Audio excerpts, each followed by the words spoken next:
গরমকালে বিকেল হলে কিন্তু ইচ্ছা করে নানা রকমের চটপটা খাবার খেতে, পাপড়ি চাট, দই বড়া, আরও কত কী।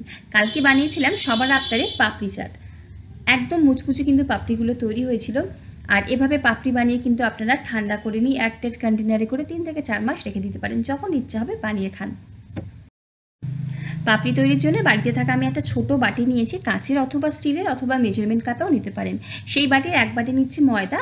যতটা ময়দা নেব তার অর্ধেক নেব আমি এখানে আটা। আর তার সাথে নেব, যেহেতু ছোট বাটি, সেই আন্দাজে 1 টেবিল চামচ পরিমাণে বেসন।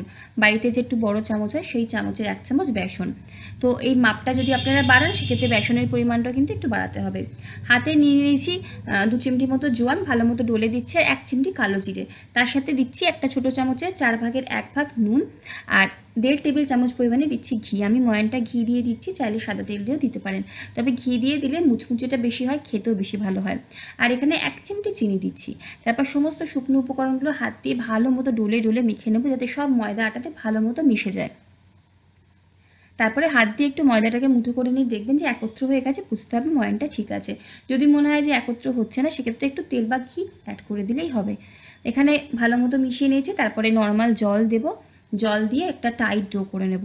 এইখানে যদি ডোটা নরম হয়ে যায় পাপড়িগুলো বেলতে কিন্তু অসুবিধা হবে, তাই বেশ একটা টাইট আমাদের ডো তৈরি করতে হবে। তাই জন্য জলটাও কিন্তু একটু অল্প অল্প করে দিয়ে মেখে নিতে হবে। এবার ঢাকা দিয়ে 15 থেকে 20 মিনিটের জন্য রেস্ট দিলেই হবে। তারপর 15 থেকে 20 মিনিট পর আবারও কিন্তু এই ডোটাকে হাত দিয়ে মিনিটখানেক মেখে নেব। তারপরে 4টে লেচি করব। আমি যেহেতু বেলুন চাকিতে বেলবো তাই 4টে লেচি করছি ছোটো ছোটো। যদি মনে হয় কিচেন স্ল্যাবে বেলবেন সেক্ষেত্রে কিন্তু 2টো লেচি করলেও হবে। এবারে এক একটা লেচি নেব আর রুটির থেকে একটু মোটা করে বেলবো। খুব বেশি মোটা বা একদম পাতলাও কিন্তু বেললে হবে না। আর দেখুন বেলার সময় আমি কোনো ময়দা আটা ব্যবহার করছি না, লাগেও না, ময়ানটা ঠিকঠাক হয়। তো ময়দা আটা ব্যবহার করলে কী হয়, ভাজার সময় তেলটা কালো হয়ে থাকে। তো এরকমভাবে বেলে নিয়ে আমি কাঁটা চামচ বা টুথপিক দিয়ে কতগুলো ছিদ্র করে দেবো, যাতে ভাজার সময় পাপড়িগুলো ফুলে না যায়।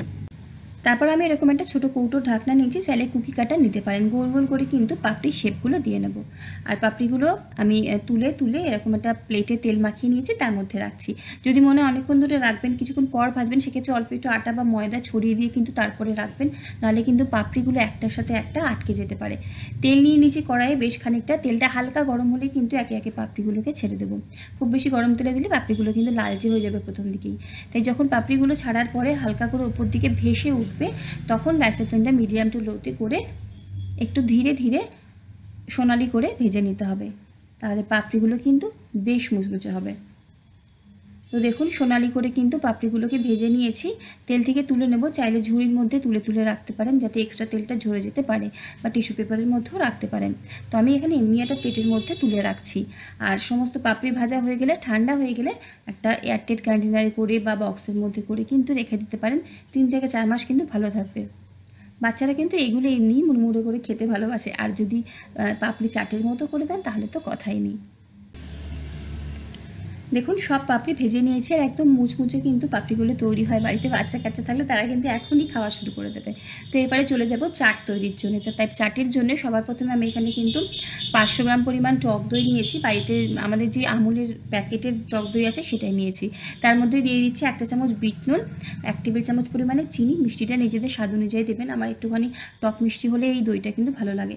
ভালো মতো দইটাকে ফেটিয়ে কিন্তু সাইডে রেখে দেবো। আসলে সার্ভ করাটা কিন্তু নিজেদের পছন্দ মতো যেভাবে ইচ্ছাই কিন্তু করতে পারেন, খেতে কিন্তু সব রকমভাবেই ভালো হয়।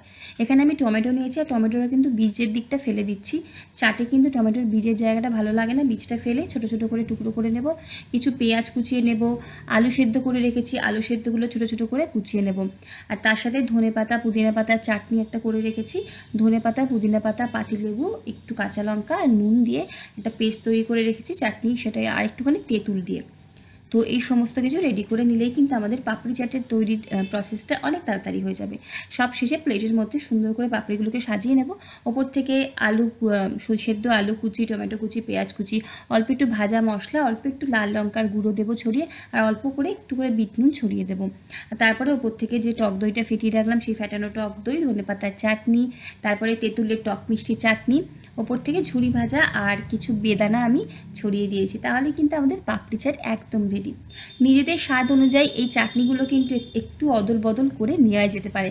অবশ্যই রেসিপিটা দিন বাড়িতে ট্রাই করবেন, কেমন লাগলে জানাবেন। আজকে এখানেই দেখা হচ্ছে পরের ভিডিওতে। সকলেই ভালো থাকুন, সুস্থ থাকুন, হাসি খুশি থাকুন। ধন্যবাদ।